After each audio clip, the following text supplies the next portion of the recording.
At the time of independence in 1962, Uganda had one of the most prosperous economies in Sub-Saharan Africa. The country was on a steady path to growth and among the top 5 producers of coffee around the world. However, Uganda's potential for growth was lowered by over 20 years of political turmoil and civil unrest between 1966 and 1986. Currently, the country has a population of 48 million people, blessed with substantial natural resources, fertile soils, regular rainfall, 6.5 billion barrels of recoverable oil, deposits of copper, gold, and other minerals, meaning that Uganda is a very rich country. Despite all this, about 41.3% of Uganda's population live below the international poverty line of $1.90 per day, according to the World Bank.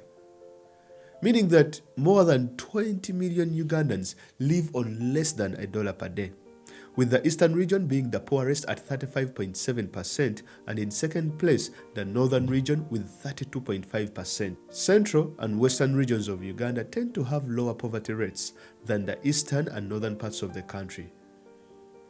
So why is there unending poverty in Uganda?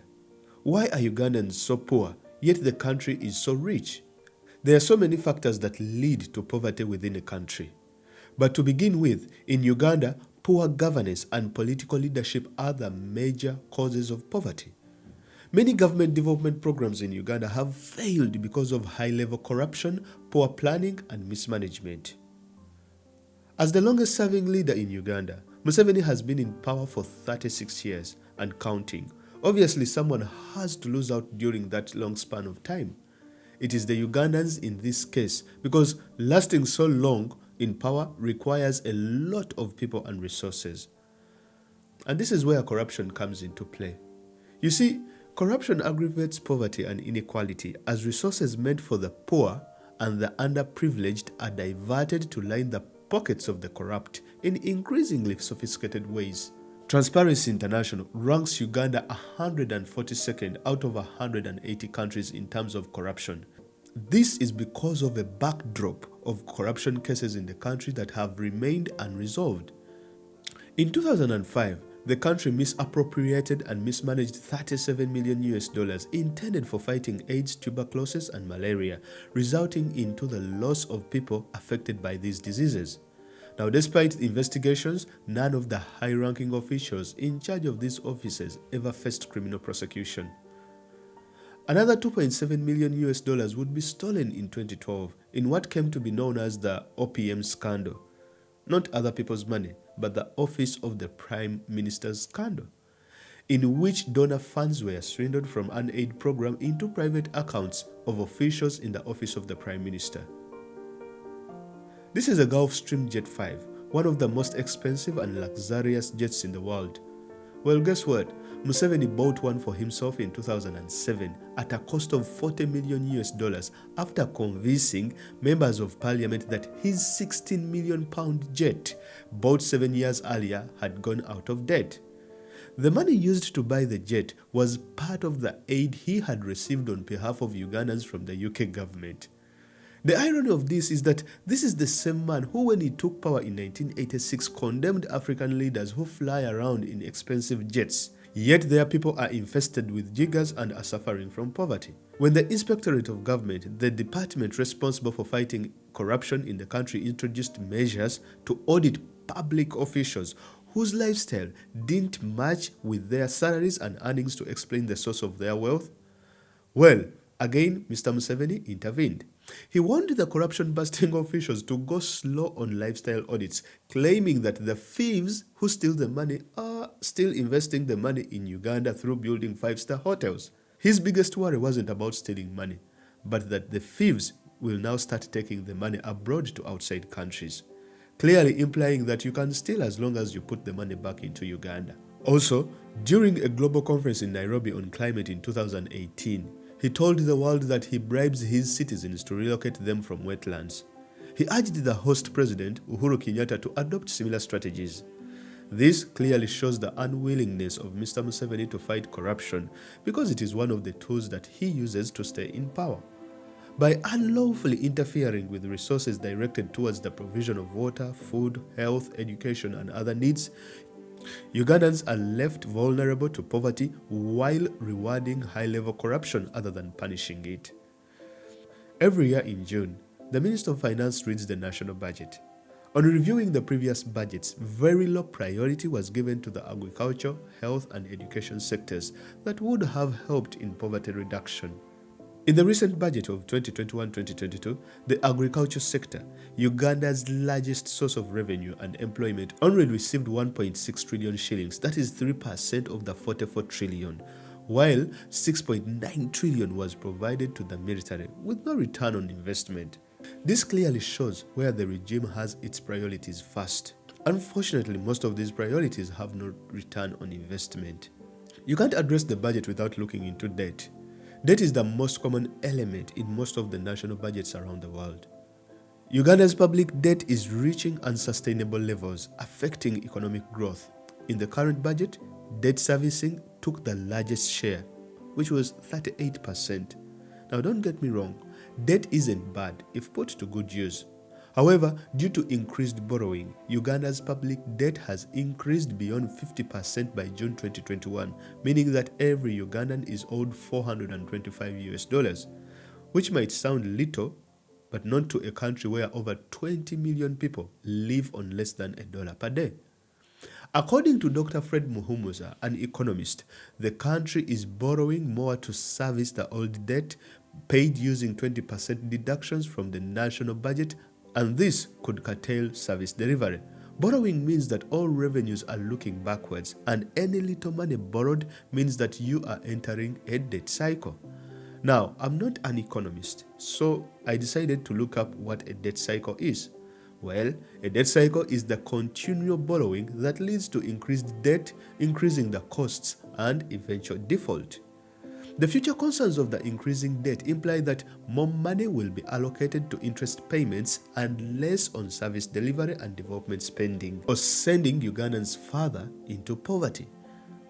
Uganda had 17 districts when it gained independence in 1962, but today it has 135 districts, 529 MPs, and numerous useless resident district commissioners, also known as RDCs, with 70 ministers. Museveni justifies this as getting the services nearer to the people. However, there are no tangible results to justify this claim. Rather, this is seen as a mechanism to reward his loyalists and coerce his opponents with positions in his government. When limited resources are allocated among all these functionaries, very little remains for development, yet most of the resources are from loans, and all this hits back at the budget. Uganda was ranked 10th on the continent as the best destination for foreign investment according to Sub-Saharan Financial Markets Index. Now, as you heard, foreign investment. As the country is still struggling to attract quality foreign investors, efforts have also been made to deliberately fight local entrepreneurs and investors. People like Dr. Sulaiman Kigundu lost his banking empire because of local politics. Some have been deliberately taxed out of business and denied contracts in order to have them fall in line to support the regime. Now, to be fair to Museveni, he has tried to improve infrastructure developments in the country by building schools, hospitals, dams, roads, among others. However, these have become more of a problem than a solution they are supposed to solve. Take an example. Under his regime, he has built the Entebbe Express Highway, Karuma Dam, revived the Uganda Airlines, and even supported the creation of the first Ugandan car known as the Kira EV. Unfortunately, all these projects have taken a lot of money with little or no benefit to poor Ugandans except pride, and pride does not put food on the table. Let us have a closer look at the Kira Motors, the state-owned corporation in which Museveni invested $40 million and allocated 100 acres of land to build the plant. Now, prototypes of the cars have been released by the corporation, but they are yet to receive a single order from the public. Majority of whom, of course, live on less than $1 per day, and those who are capable of buying these cars actually would rather buy a Mercedes-Benz or a Toyota or a Pajero or any other car that is not manufactured within Uganda.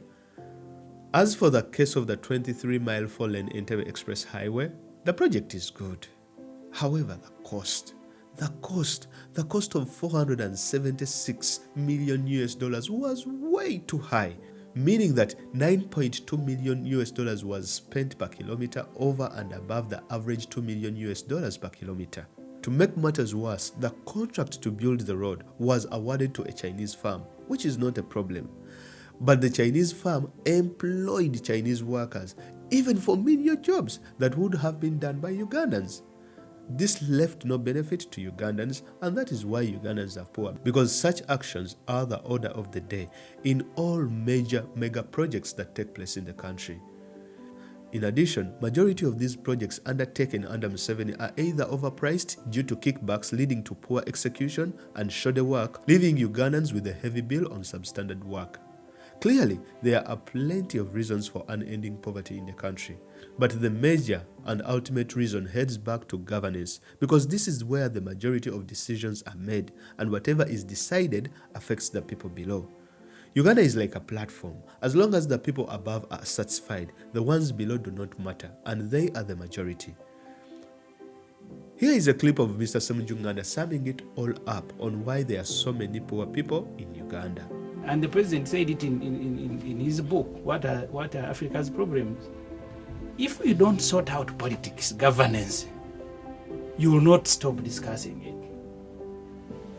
Because let me tell you, Oscar, the president, when he came here and captured power, 1986, Uganda was the project.